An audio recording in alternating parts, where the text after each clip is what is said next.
have come to set the earth on fire, says our Lord. And how I wish it were already blazing. The fire, of course, of His love. And He wants us to be consumed with that love. How I wish it were already blazing, He says. That fire of His love. And then note what He says after that. There's a baptism with which I must be baptized. If you understand the exact meaning of the word baptism, you know what He means. That word comes from the Greek word, which literally means to bury. He's referring, of course, to His passion and death. And note, He says, how great is my anguish until it is accomplished. That is, His passion and death. The very great sign of His love, our redemption. How great is my anguish until it is accomplished. There is the intensity of His love, and that is the love He wishes us to be ablaze with. That's the love He wants to kindle in our hearts. But then note what He tells us after that. He's telling us that it won't establish peace on earth, it establishes division. But why would that establish division? Why we stop thinking about that? Why would God's love establish division? And the only answer is that is selfishness.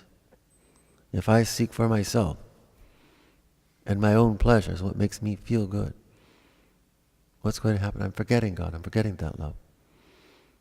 The more I seek that, the more I'm turning myself away from God.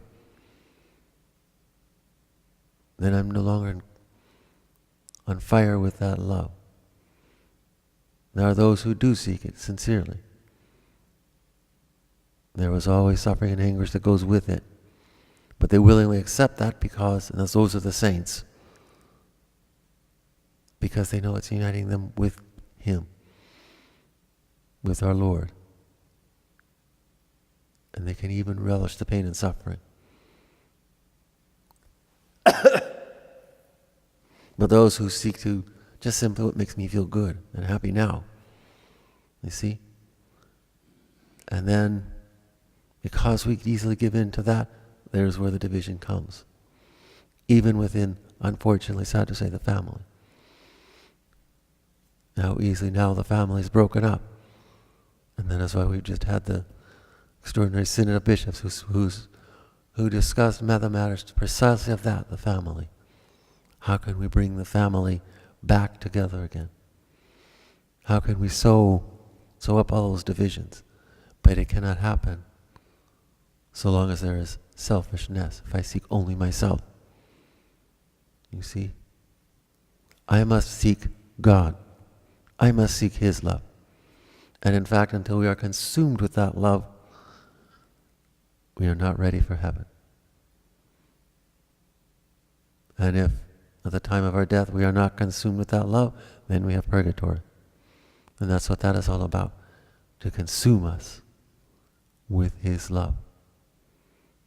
It does mean sacrifice. It does mean suffering. But we must not run from it.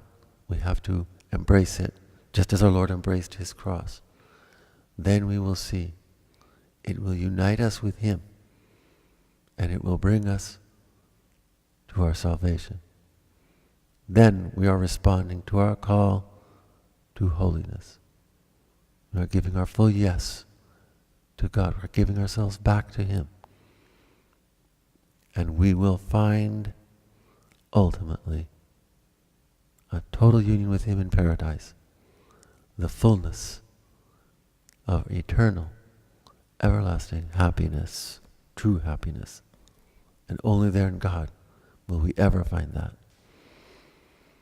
Praise be Jesus and Mary.